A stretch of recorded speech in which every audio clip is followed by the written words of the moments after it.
Bom dia. Hoje estamos aqui para fazer a correção da nossa atividade, né? Para avisar vocês que é uma semana de revisão, temos bastante atividades essa semana, temos aula de revisão, temos o conteúdo da prova. Então, iniciamos a nossa semana, né? Com bastante atividades, que Deus nos abençoe, que abençoe você e sua família. E vamos lá. Lápis na mão, borracha, livro aberto na página 41 até a página 44. Bem, eu comecei com vocês com uma atividade sobre um texto interessante sobre acessibilidade. Pedi para que vocês pesquisassem. Vocês não podem... eu não posso ouvir vocês, né? Mas começamos aí com acessibilidade a um direito de todos e pedir para que vocês pesquisassem. Então, eu tenho certeza que pesquisaram e descobriram, alguns já sabiam, tenho certeza. Alguns perguntaram para a mamãe e para o papai e têm acesso agora ao que é acessibilidade, que nada mais é do que aproximar, né? Facilitar a aproximação. Facilitar a aproximação para aquele que é deficiente visual, para aquele que tem deficiência física, emocional, psicológica, ou seja, qualquer portador de deficiência. Ou seja, todos nós, inclusive eles, têm o direito a essa acessibilidade, né? Então, essa acessibilidade é facilitar a aproximação, tanto em características trabalhistas, características em todos os sentidos, né? Saúde, alimentação, tudo. E o principal é o tratamento igualitário. É um direito que todos devem ter, gente. É o tratar bem. Eu costumo dizer que quem tem Deus no coração não sai tratando mal as pessoas assim, né? Essas coisas de tratar bem, de ser uma pessoa boa, tem a ver com o amor de Deus na vida da gente, né? Nós precisamos crer. Então, essas aqui são as respostas interativas que nós fazemos na sala de aula. E vamos começar a nossa correção. Temos aqui a imagem.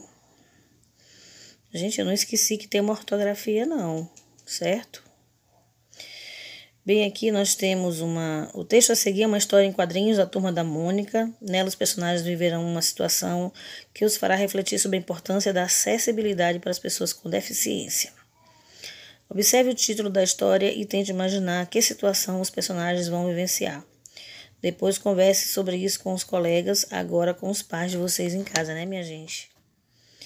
A turma. O que fazer com tantas tábuas? A Turma da Mônica, né? Leram direitinho? Vocês leram tudo? Que bom, gente. Eu fico feliz. É uma história legal? Gostaram da história? Poxa, que bom. Temos uma amiguinha aí, né? Uma cadeirante. Ou é um menino? É um menino? Eu não conhecia esse personagem, gente. É uma historinha de Maurício de Souza, né? Luca é um menino, é um personagem cadeirante da Turma da Mônica, apaixonado por esportes. Ele adora brincar com a turma. Nas histórias, Luca costuma enfrentar situações em que sofre com dificuldades de locomoção, como calçadas emburacadas, falta de rampas em prédios ou casas, e veículos coletivos sem condições de receber alguém que utilize uma cadeira de rodas. Embora tratem de assuntos importantes e sérios, como a acessibilidade, as histórias em que Luca participa são repletas de alegria e de bom humor. Que bom, né? A gente precisa disso na vida mesmo. As informações que você imaginou encontrar na história em quadrinhos se confirmaram após a leitura do texto? Sim ou não, gente? Vocês imaginaram encontrar uma história em quadrinhos com esse tipo de situação? Vocês gostaram? Vocês levantem hipóteses que confirmem respostas sim ou não, certo? Em casa, com o vovô, com a vovó, com o titio, com o irmão. Finalizada a leitura que vocês fizeram, o que mais chamou sua atenção no texto? E por quê? Certo? O que foi que chamou a atenção? É uma interpretação oral que vocês poderiam comentar em casa, com alguém que está acompanhando vocês a estudar. Como você reagiria se presenciasse alguém passando por uma situação parecida com a de Luca? Já ajudaram alguém assim, nessas condições? Se não ajudaram, gente, pensem nisso, viu? Nós estamos no mundo para praticar o bem, principalmente nesse momento. Esse momento que nós estamos vivendo é um momento de mudança, de reflexão. O que a gente quer para a vida da gente, né? Então, vamos lá. Eu acho que essa nossa correção, ela vai hoje e amanhã, eu suponho, dependendo da situação. Não é muito, não. Então, vamos lá. No início da história em quadrinhos, Cebolinha e Cascão encontram diversas tábuas e começam a refletir sobre o que poderiam fazer com elas. Que ideias eles tiveram? Bem, gente, eles tiveram a ideia de construir diversos brinquedos. 2 pontos. Carrinho, navio de pirata, vírgula, foguete, vírgula, casa na árvore, vírgula, robô, vírgula, cavalinho de madeira, vírgula, gangorra, vírgula, escorregador, vírgula, castelo e carroceria. Muitos brinquedos, né, gente? Poxa, que imaginação. Vamos lá? Por que os personagens não conseguiram tomar uma decisão? O que vocês botaram? Porque cada um desejava fazer um brinquedo diferente, né? Essa é a resposta. Porque cada um desejava fazer um brinquedo diferente. Letra C. O que aconteceu para que eles entrassem em acordo? Eles viram Luca tentando subir na calçada de uma casa sem conseguir, vírgula, pois havia um obstáculo que o impedia. Certo? Segunda questão. Que consequência a atitude de Cebolinha e Cascão gerou? Bom, a oportunidade dada a Luca de se locomover sem obstáculos, certo? Os benefícios dessa atitude foram sentidos somente por Luca? Explique. Não, gente, de forma alguma. Cebolinha e Cascão também se beneficiaram, vírgula, pois fizeram algo bom e ainda perceberam que estavam brigando sem motivo. Vamos para outra página, página 42. Vivendo valores. Bem aqui no cantinho tem assim. Cebolinha e Cascão demonstraram ser solidários com Luca, criando uma rampa de acesso para ele.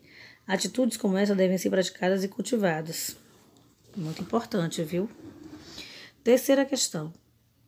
Ao observar os quadrinhos, conseguimos identificar o ambiente em que a história acontece. Qual é esse ambiente? Um espaço aberto, né, gente? É um parque, ou então um quintal muito bonito. Mas vamos fazer o seguinte, vamos botar assim. Um espaço aberto, vírgula, como se fosse um parque, vírgula é ótimo. Próximo a um local que não tem acessibilidade para cadeirantes. Ponto final. Letra B. Esse período do dia, em que período do dia a história acontece? Explique como é que você chegou a essa conclusão. Eu vou dar uma sugestão e veja se vocês acertaram. Os fatos acontecem durante o dia. Ponto, continuando. É possível observar isso por meio do fundo claro nos quadrinhos. Né? Deixa eu ver se tem o sol. Não tem o sol, mas é claro, né? Seria impossível brincar à noite no escuro. A gente percebe que é de dia porque os quadrinhos estão claros.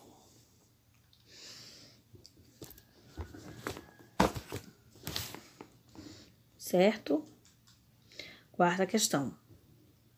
As histórias em quadrinhos apresentam os fatos por meio de uma consequência, não, de uma sequência. De uma sequência de quadros, podendo utilizar a linguagem verbal ou a não verbal. Bem, gente, às vezes eu confundo na leitura porque a plataforma é pequenininha, né? E eu estou gravando pelo celular. Letra A. Que tipo de linguagem foi utilizada nessa história? Linguagem não verbal, né, gente? Que bom que vocês entenderam. Linguagem não verbal. Lá só apresenta só as ilustrações deles com as tábuas e tudo direitinho, né? Não tem nada falado nem escrito. Muito bem. Mesmo utilizando apenas um tipo de linguagem, os fatos da história em quadrinho puderam ser compreendidos? Sim. Sim, vírgula. Sim, os fatos puderam ser compreendidos porque foram apresentados por meio de imagens que expressaram as reações e os pensamentos dos personagens. Quinta questão. Em uma história em quadrinho, vírgula, as falas ou os pensamentos dos personagens são representados por meio dos balões. Veja a seguir alguns tipos de balões e assinale aquele que foi utilizado na história em quadrinho. O que fazer com tantas tábuas? Certo? Então, vamos lá. Referente aos tipos de balões que nós aprendemos, o que fazer com tantas tábuas? Nós vamos marcar primeiro esse balãozinho bem aqui que tem um coraçãozinho, não é? Não verbal, com contornos irregulares, traz símbolos, imagens e códigos. Pronto, esse primeiro quadradinho bem aqui na nossa esquerda da tela. Virem a página para a página 43. As expressões fisionômicas dos personagens ajudaram a construir sentidos da história em quadrinho. Observe alguns trechos da história e identifique o que as expressões do personagem Cebolinha indicam. Letra A. Vocês botaram o quê? Felicidade, alegria? Certo. B. Uma boa ideia. C. Surpresa. D. Irritação, braveza. Letra E. Eita, eles estão com raiva, né? Raiva. E por último, em F, susto. Certo? Virando para a página 44. Nas histórias em quadrinhos, há vários recursos gráficos usados para representar ações e movimentos, como traços paralelos, bolinhas, estrelas, fumaça, rastros, etc. Identifique esses recursos nos quadrinhos a seguir, circule-os e escreva qual a ação do movimento cada um deles representa. O que fazer com tantas tábuas em A? Temos B, C e D, certo? Então, A. Ação de correr. Acertaram? Se colocaram outra coisa sem sentido, apaguem e corrijam. B. Ação de negação. C. Ação de levantar os braços. E por último, susto e surpresa. Oitava questão. Nessa história em quadrinho, alguns quadrinhos têm contorno e outros não. Quais são os quadrinhos sem contorno? Observe o que é mostrado neles e indique o efeito de sentido que eles criam para o leitor. Vamos lá. O terceiro, vírgula, o quinto, vírgula, o sexto e o 10º. Esses são os quadrinhos. Ponto continuando, né? Esses quadrinhos sem contorno enfatizam a expressão dos personagens. Ponto continuando. Gente, o 7º quadrinho, apesar de também enfatizar a expressão de Cascão, possui contorno para não se misturar ao 6º e ao quinto quadrinhos. Certo? Então, essa é a resposta. Nona questão. Que temas podem ser extraídos dessa história em quadrinhos? Ô, gente, que coisa boa, né? Esse tema. Outros temas. Solidariedade, vírgula. Empatia, vírgula. Inclusão, certo? Boas atitudes, tudo isso, gente. A história em quadrinhos, também conhecida como HQ, é um gênero textual que apresenta acontecimentos em uma sequência de quadros. Os fatos narrados envolvem personagens e ocorrem em determinado tempo e espaço. Além disso, uma história em quadrinho pode apresentar linguagem verbal ou não verbal, ou mista, né, gente? E diversos tipos de balões que representam falas e pensamentos, certo? Nós temos uma ortografia para corrigir também. Aí amanhã nós começamos com a correção da nossa ortografia e um reforço de outra ortografia, tá bom? Tenham um bom dia, um grande beijo, certo? E até amanhã.